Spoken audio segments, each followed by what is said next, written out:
The encounter, the silent approach. Commander Zether's music of the Krillian.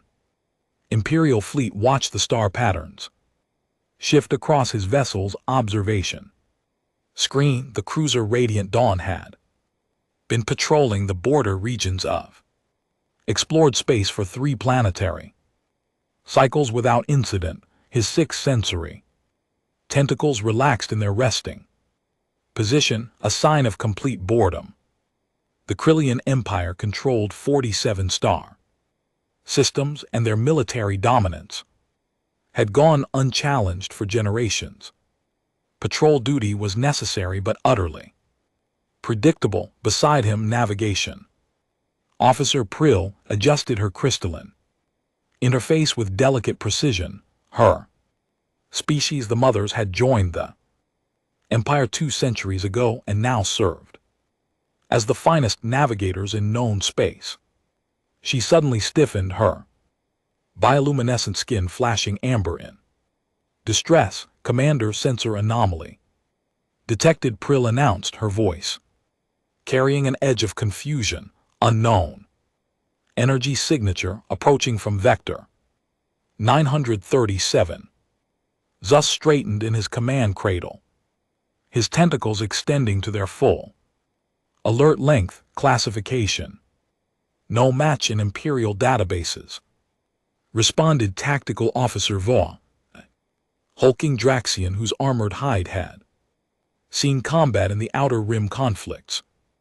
Energy output suggests massive vessel, but the signature is unlike any known propulsion system. No plasma wake, no graviton displacement, no quantum tunneling residue. The impossible vessel, the main viewing screen activated, displaying the approaching object. What Zether saw defied every principle of starship design he had learned in his 30 years of service. Vessel was enormous, easily twice the size of the Radiant Dawn, but its construction seemed almost primitive. Exposed weapon arrays jutted from reinforced plating like the spines of some ancient predator. Scarred metal hull sections showed evidence of countless repairs, yet the ship moved with unnatural grace through the void. Magnify forward section, Zus commanded, his primary tentacles gripping his command cradle tighter. The image zoomed in on markings etched into the hull, strange symbols arranged in patterns that hurt to look at, as if they existed in more dimensions than Krillian eyes could properly perceive. Below them, larger text spelled out words in an unknown language. U.S. Defiant Storm, hailing on all standard frequencies. Communications Officer Lena reported, her feathered crest flattening in anxiety. No response. Ship continues.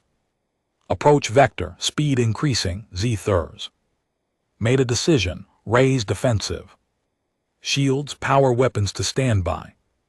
Display dominance protocols. The Radiant Dawn transformed, its hull shifted to display the crimson and gold patterns of Imperial authority. Weapon ports opened, revealing particle cannons that could shatter asteroids. Shield generators hummed to full power, creating a visible distortion field around the cruiser. This display had convinced countless species to submit peacefully. The unknown vessel didn't slow down. Terror awakens. Commander, they're scanning us, Van reported, his voice tight. Multispectrum analysis. They're reading our shield frequencies, weapon energy signatures, even our whole composition.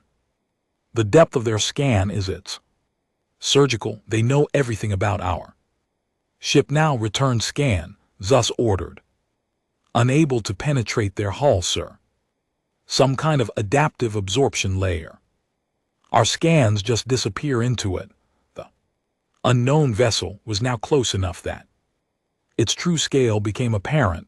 Zus felt his respiratory organs constrict. The Ship wasn't just large, it was a fortress, every surface bristled with weapon, sensor arrays, and systems he couldn't identify, yet despite its bulk, it moved like a living creature, making micro adjustments that no computer-controlled system should be capable of. They're launching something, Crow gasped. Smaller craft moving at impossible acceleration rates, 6 sleek shapes detached from the unknown vessel, accelerating at speeds that should have liquefied any organic crew. They moved in perfect coordination, weaving through space in patterns that seemed almost playful. Within seconds they had surrounded the radiant dawn, defensive. Fire Zethers commanded the cruisers. Particle cannons opened up, filling space with deadly energy. The smaller craft didn't attempt to evade. They didn't need to. Each energy blast simply bent around them, redirected by some invisible force field that activated only at the moment of impact. Shields are failing, Van shouted. They're not attacking us, they're doing something too. Our shield generators, some kind of harmonic disruption.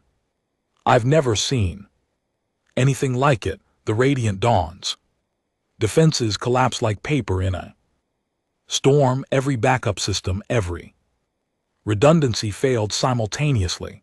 The ship hung helpless in space, completely vulnerable. The boarding multiple breaches, security chiefs reported, his voice barely controlled. Sections 4, 7, and 11. Intruders are there inside the ship. How did they get past our hull? Zus activated the internal monitors. What he saw would haunt his dreams for the rest of his life. Figures in dark armor moved through his ship's corridors with terrifying efficiency.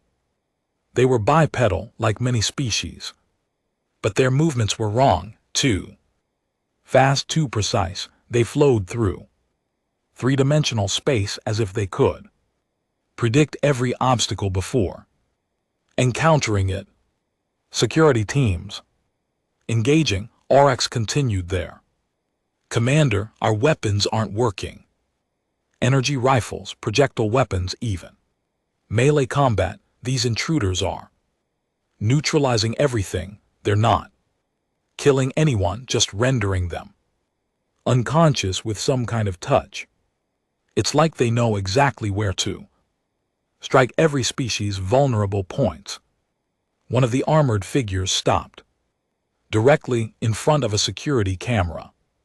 Slowly, deliberately, it reached up and removed its helmet. Zethers felt his heart's freeze. The face beneath was smooth, almost featureless by Krillian standards. 2 forward-facing eyes, Predator's eyes, locked onto the camera with an intensity that transcended the screen. Flat teeth appeared as the creature's mouth curved upward in what Zethers' xenobiology training identified as a smile, but those eyes held no warmth. They were the eyes of a hunter that had just cornered its prey. Creature spoke, and the ship's computer somehow translated the alien words. Commander Zethers of the Krillian Empire. I am Captain Sarah Chin of the United Human Alliance. Your ship is now under our control. No harm will come to your crew if you cooperate. We need to talk about the future of your empire and the very unfortunate fact that you've just discovered humanity's existence. The transmission ended. Zethers sat paralyzed in his command cradle, a single thought echoing through his mind. What kind of species had they just encountered? The revelation face to face. The command center doors opened without authorization, and Captain Sarah Chin walked in, flanked by 2 human soldiers. Zethers noticed immediately that they carried no visible weapons, yet his Entire security team lay unconscious in the corridors. Chin herself was smaller than most species in the Empire, yet she moved with absolute confidence, as if the concept of threat simply didn't exist in her universe. Commander Zethers, Chin said, her voice clear through the translation device at her collar. Thank you for not attempting further resistance. Your crew will recover fully. We've simply temporarily disrupted certain neural pathways. Technique we developed for exactly this kind of situation. What situation would that be? Zus managed his vocal organs, vibrating with suppressed fear. Invasion, conquest. Chen's expression shifted to something that might have been regret. First contact, the kind we hope to avoid for another few centuries.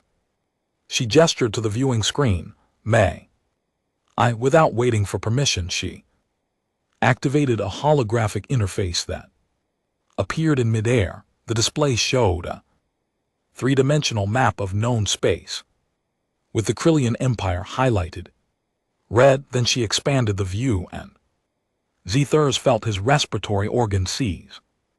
The Forbidden Zone. The map now showed a vast region of space, easily encompassing 200 star systems marked in black with warning symbols. At its center, a single yellow star system pulsed. This, Chin explained, is what the elder species call the quarantine zone. 700 years ago, the Vex Collective, the Asheran Unity, and the Mother Consortium all sent exploration fleets into this region. She paused, her expression grim. None of them returned. Since then it's been designated forbidden space, a death zone. Every species that has achieved faster than light travel knows to avoid it. Why? Prill asked her, bioluminescence flickering with curiosity despite her fear. Because that's where Earth is, Chin answered. Simply, that's where humanity evolved. And that's where we've been building our civilization, while the rest of the galaxy assumed the zone was simply incompatible with life. Zus' mind raced. The exploration fleets, what happened to them? They found us when we were younger, less diplomatically inclined, and terrified of alien invasion, Chin said, her tone carrying genuine remorse. We defended ourselves probably too effectively. The survivors spread stories about death worlds and impossible predators. After that, everyone just avoided the entire region. Demonstration of power. One of Chen's soldiers, a massive human male, stepped forward. With your permission, Commander, I'd like to demonstrate something. At Chen's nod, he held out his bare arm. Security Chief Ornex, please strike my arm with your full strength. Ornex, now conscious and standing nearby, looked uncertain. I could break bone. Please try. The soldier said calmly. Ornax's species possessed incredible physical strength, capable of bending metal with their bare hands. He struck the human's arm with a blow that should have shattered the limb. The impact sounded like stone hitting stone. The human didn't even flinch. Subdermal carbon fiber weave, the soldier explained. Standard military augmentation. We also have enhanced muscle density, redundant systems, and accelerated healing. These are considered basic modifications for any human entering space. Why? Van asked, his tactical mind struggling to comprehend such preparation. Chin answered, because Earth is classified as a Class 12 death world. That's the highest classification that can support intelligent life. We evolved under 3 times your gravity, Commander. Our atmosphere at sea level would poison most species. Our predators include Animals that weigh 8 tons and can run at 70 km/h. Our oceans contain creatures larger than this cruiser. We didn't become the dominant species on our planet through passive evolution. We survived through adaptation, ingenuity, an absolute refusal to quit. The truth about humans, Zus felt a cold understanding creeping through his consciousness. The weapon systems on your ship, the boarding craft, the way you neutralized our defenses. This is standard for you. The Defiant Storm is a border patrol vessel, Chin confirmed. Mid-range combat capability. We have 173 such ships monitoring the quarantine zone's borders, ensuring no one stumbles into human space accidentally. Your detection was unfortunate but inevitable. Your empire's expansion brought you to the zone's edge, and now? Zethers asked, dreading the answer. Now we adapt, Chin said. Humanity has been preparing for this moment for 7 centuries. We've built our civilization, developed our technology, and unified our species. We're ready to join the galactic community, but on specific terms. She pulled up another display showing human colonies, massive orbital stations, and warships that dwarfed even the Defiant Storm. We number 47 billion across 15 systems. Our technology took a different evolutionary path than yours. While you perfected energy weapons and shield technology, we focused on gravity manipulation, adaptive materials, and biological augmentation. We're different, Commander, but we don't want war. The warning. Then what do you want? Zuz asked. Respect, Shin answered. Immediately, recognition that humanity is not prey, not conquerors, not invaders. We're survivors who refuse to be threatened or controlled. She leaned forward, and Zethers saw something ancient in her eyes. Your empire controls 47 systems through military superiority. That ends now, not through conquest, but through the simple reality that you're no longer the apex predators in this region of space. She straightened her tone, becoming formal. The United Human Alliance proposes a mutual non-aggression treaty with the Krillian Empire. Will share certain technologies, will establish trade relations, but any attempt to test our defenses, any probe into human space, any act of aggression will be met with response that will redefine your understanding of warfare. Zus looked at his crew, seeing his own fear reflected in their expressions. They had been the dominant military force for generations. In one encounter, they had been reduced to children playing with toys. I must consult with the Imperial Council, Zus said finally. Of course, Chin agreed.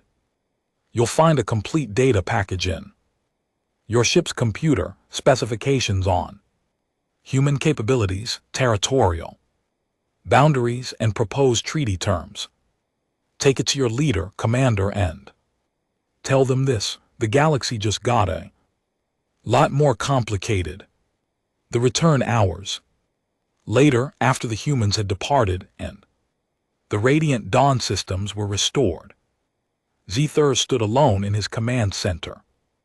The data package Chin had left was overwhelming. Human history, technology, military capabilities. Each file painted a picture of a species that had faced extinction countless times and had responded by becoming something unprecedented in galactic history. Van approached quietly. Commander, what do we tell the Empire? Zus thought for a long moment. The truth that we've encountered something older than our civilization, more dangerous than our nightmares, and more reasonable than we deserved. We tell them that humanity exists and that we must never ever mistake their desire for peace as weakness.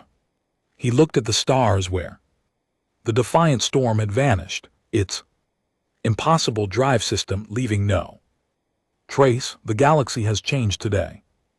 Vaughn, we've been the dominant power. For so long we forgot that evolution never stops. Somewhere in that forbidden zone, humanity spent 700 years becoming something terrifying, and now they're ready to remind the universe that survival of the fittest isn't just a theory, it's a promise. The radiant dawn turned toward home, carrying news that would reshape the entire galactic order. Behind them, in the darkness of space, human ships continued their eternal vigil, watching, waiting, and preparing for the day when the rest of the galaxy would finally understand what it meant to be human.